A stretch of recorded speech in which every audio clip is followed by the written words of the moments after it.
Guys and dolls, Freedom Dad here, and it's not going to be a long video, but yeah, how are you doing? How are you Christians doing in England, Scotland and Wales? I hope you are all good. What about you Christians in Ireland? How are you all doing right now? These are all out protesting, Protestants and Catholics, all one. You know, how you getting on? How's us Christians doing in Northern Ireland? We're doing no too bad, to be honest with you. I'm here, so we're no too bad. Everybody's on top of things, Protestants and Catholics, still not there, but, we're all talking online and we're all talking about the same issues, for the first time ever in my life. But here's how the Christians are getting on in Syria.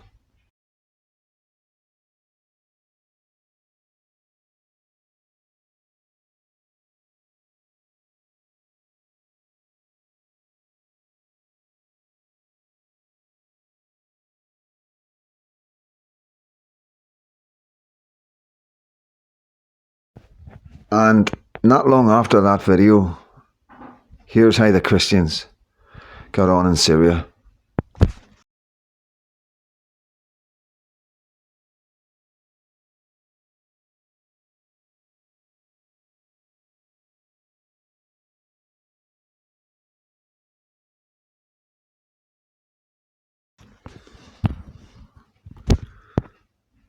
So, extremism of Islam planted a bomb, and there's reports of 30 people being unalived. And the thing is, you're not going to hear it anywhere else, apart from some other YouTube channels maybe, and a guy called the Narrative Destroyer on TikTok. The Narrative Destroyer back up on TikTok, and I seen it this morning first thing.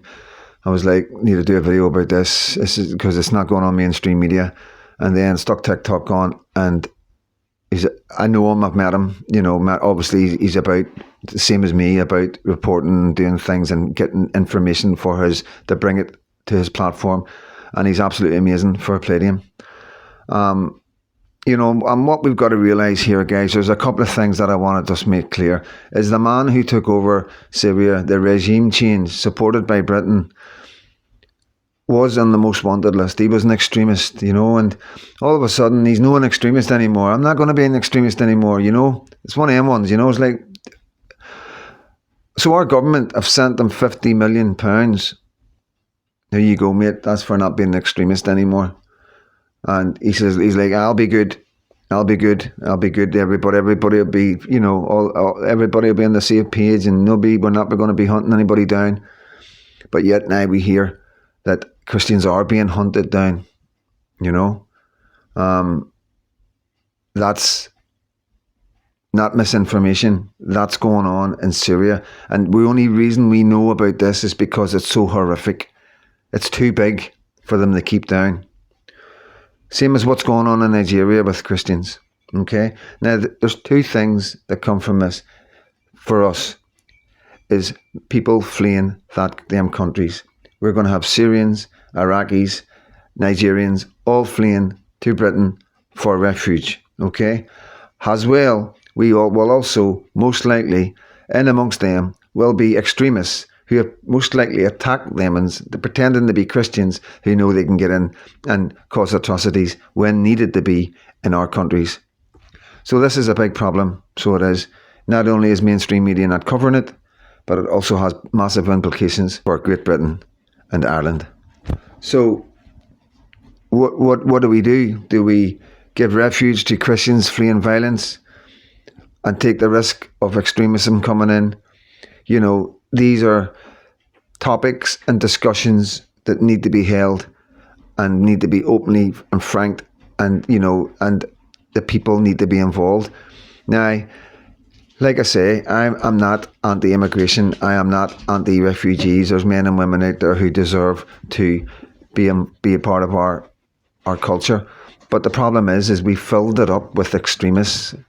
I believe we filled it up with men who do not want to interact with us, do not want to integrate with us, and want to change everything to suit them. They want to hold their celebrations and their traditions and have us respect them, while they do not respect our Christmases or Easters, or seemingly sometimes, as we see with the grooming gangs, our children.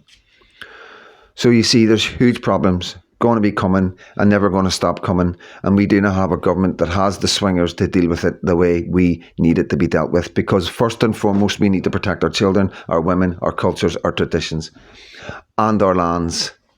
You know, so what's the price of our children, and our women, and our lands, and our traditions? What's the price? That's what I want to know. Why is this going to keep on happening? Because I know what's coming, you know, and my heart breaks for Christians in Iraq and Syria, and I do not have the solutions. But unfortunately, our governments has filled our countries up with Eritreans and Pakistanis, Afghanistanis, and people from all around the world that aren't Christians. And that's not misinformation neither.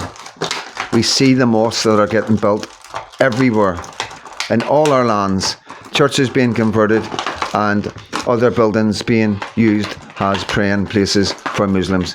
It's there, it's widespread, and it can't be hidden. I'm Freedom Dad, and God bless.